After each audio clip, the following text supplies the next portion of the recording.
அவங்க கம்ப்ளைண்ட் கொடுத்ததுல வந்து கைரேகெல்லாம் எடுத்துன்னு போனாங்க. கீழே இருக்கவங்க தான் அக்யூஸ்டுன்னு சொல்லி முடிவு பண்ணிட்டாங்க.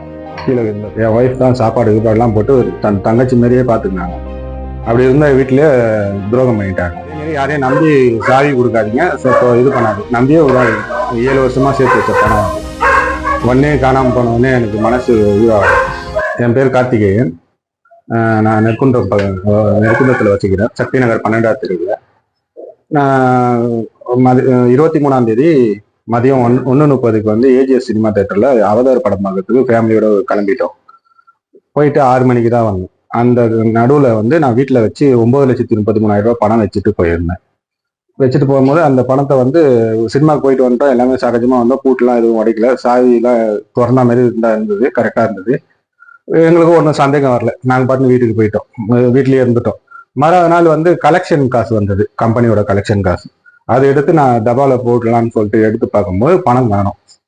பணத்தை காணோம்னு சொல்லிட்டு உடனே பீரோ எல்லாத்துலேயும் தேடி பார்த்தா எதுவும் பணம் இல்லை. போலீஸ் ஸ்டேஷனில் கம்ப்ளைண்ட் கொடுத்துட்டோம். அவங்க கம்ப்ளைண்ட் கொடுத்ததுல வந்து கைரேகெல்லாம் எடுத்துன்னு போனாங்க. கீழே இருக்கவங்க தான் அக்யூஸ்டுன்னு சொல்லி முடிவு பண்ணிட்டாங்க. கீழே இருந்த ஃபேமிலிங்க புருஷன் முன்னாடி 2 பேர் இருந்தாங்க. அவங்க வந்து அக்யூஸ்டுன்னு சொல்லி முடிவு பண்ணி ஸ்டேஷன்ல இருக்காங்க. இப்போ வந்து 2 பேர் வந்து யார் யாரு? ஸ்னேகா, பையன் பேரு நந்தீஷ். ஸ்னேகா பொண்ணு பேரு நந்தீஷ். அது வந்து கன்சீவா இருக்கு. 9 மாசம் முழுகாம இருக்கா. அந்த இறக்கப்பட்டு தான் நாங்கள் வந்து நல்லா சகஜமா பேசியிருந்தோம், பழகினா. பசங்க கூட எல்லாம் நல்லா ஜாலியா இது பண்ணுவாங்க. எப்பவுமே காடு கீடு எல்லாம் விளையாடிக்கின்னு ஜாலியா இருப்பாங்க. என் ஒய்ஃப் தான் சாப்பாடு கீப்பாடுலாம் போட்டு தன் தங்கச்சி மாதிரியே பார்த்துக்கினாங்க. அப்படி இருந்த வீட்டிலேயே துரோகம் பண்ணிட்டாங்க. நாங்கள் போயிருந்த சினிமா தேட்டருக்கு போயிருந்த கேப்ல ஒரு 4 மணி நேரத்தில் எடுத்துட்டு இருக்காங்க இந்த படத்தை. எப்போ சார் காவல் நிலையத்தில் எப்போ புகார் கொடுத்தீங்க? 24ஆம் தேதி கொடுத்தோம். புகாரின் அடிப்படையில் காவல்துறை உடனே நடவடிக்கை எடுத்தாங்க.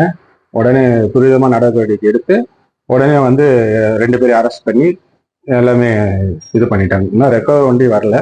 அது சொல்ல ஒரு 2 டேஸுக்குள்ள ரெக்கவர் பண்ணிட்டாங்க. ஒன்றும் இல்லை, எல்லாரும் வீட்லயும் வந்து இந்த மாதிரி வாடகைதாரர் ஹவுஸ் ஓனர் வந்து ஃப்ரெண்ட்லியா வந்து நிறைய இடத்துல இருக்க மாட்டாங்க. சில இடத்துல தான் வந்து ஃப்ரெண்ட்லியா இருக்கும். இப்படி இருக்கக்கூடிய சூழ்நிலையில இந்த மாதிரி ஒரு சம்பவம் வந்து எப்படி பார்க்கணும்? அதெல்லாம் அச்சமா இருக்குங்க. வாடகை விடுறதுக்கே நம்மளுக்கு பயமா இருக்கு. நல்லவங்களா இருப்பாங்கன்னு சொல்லிதான் நம்ம வாடகை விடுறோம். ஆனா அவங்க வந்து இவ்வளவு கிரிமினலா இருப்பாங்கன்னு தெரிய மாட்டாங்க. அது என்ன பண்றதுன்னு தெரியல. அடுத்த ஹவுஸ் ஓனர்களுக்கு வந்து என்ன சொல்லி